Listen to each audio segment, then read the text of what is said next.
এই হচ্ছে আরেক তথ্য। এটা হচ্ছে আমাদের সোফা কোম্পানির বাইক। আমাদেরকে অনেক বেশি কমফোর্ট দেওয়ার জন্য এসিআই এর প্রথম উদ্দেশ্য ছিল সোফা ইনপুট করা, সোফাতে লাভ কম, তাই এসিআই বাইকের মাধ্যমে আমাদের কাছে কমফোর্ট বিক্রি করতেছে। এটা হচ্ছে লবণ কোম্পানির সবচেয়ে দামি 125 সিসি বাইক। तो रुको जरा, सबर करो। এখন আপনারা বলতে পারেন এই বাইকটা তো 150 সিসি, এই বাইকের গায়ে কোথাও লেখা না 150 সিসি। আমার চালায় মনে হয়েছে 125 সিসি, তাই আমি বলতেছি 125 সিসি।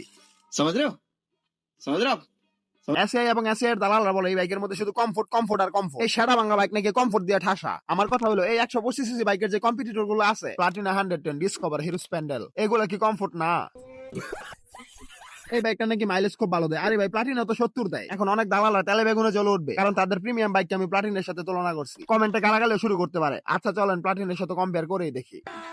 अभी मजा आएगा ना भिड़ो। প্লাটিনা 110 এর দাম 1,35,000 টাকা। এই যে দেখতে পাইতেছেন আমাদের বুড়িওয়ালা কাকা, এটার দাম হচ্ছে 2,80,000 টাকা। এফজেড ভার্সন 3 এর মধ্যে কমফোর্টে ঠাসা। প্লাটিনা তো ভালো কমফোর্ট একটা বাইক। দালালরা বলে বিশ্বের সবচেয়ে ভালো ব্রেকিং সিস্টেমের বাইক নাকি এই বাইকটা। হিরো স্প্যান্ডেলের ডুয়াল ডিস্ক লাগায় ABS লাগাই দিলে ওইটাও জায়গায় ব্রেক করবে। সবচেয়ে বড় কথা হলো এই হাপানি বাইকের ব্রেক দিয়ে কর্ম কি ভাই? এটা তো টানি উঠানো, এর ব্রেকিং দিয়ে আর কি করতাম? এমন তো না এর একটা জাউরুল আহমেদের মতো বাইক খুব জাউরামি করে, খুব টানাটানি করে, এই জন্য ব্রেকিং খুব ভালো দরকার ভাই। এটা তো টানি উঠানো ভাই, ব্রেকিং দিয়ে কি করতাম? এটা একটা বুড়িওয়ালা কাকা, দেখছেন ভাই কত বড় একটা প্যাড, এটা দাম নাকি আবার 3,80,000 টাকা।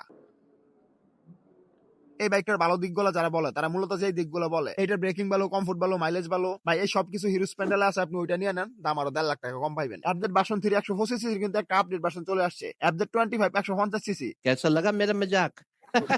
ভাই এই বাইকের নাম শুনলে আমার হাসি পায়। ইন্ডিয়াতে এফজেড 25 এর বিদায় আত্মার মাগফিরাত কামনা করেছে 2020 সালে। 2020 সালে ডিসকন্টিনিউ হওয়ার সময় বাইকের দাম ছিল 1,54,000 রুপি। সেই বাইকের মধ্যে এসিআই লবণ মাইকে নতুন করে ব্যাটারি নাসাইয়া 4,35,000 টাকা দাম ধরে বাঙালির গোয়ার মধ্যে ঢুকানোর চেষ্টা করতেছে।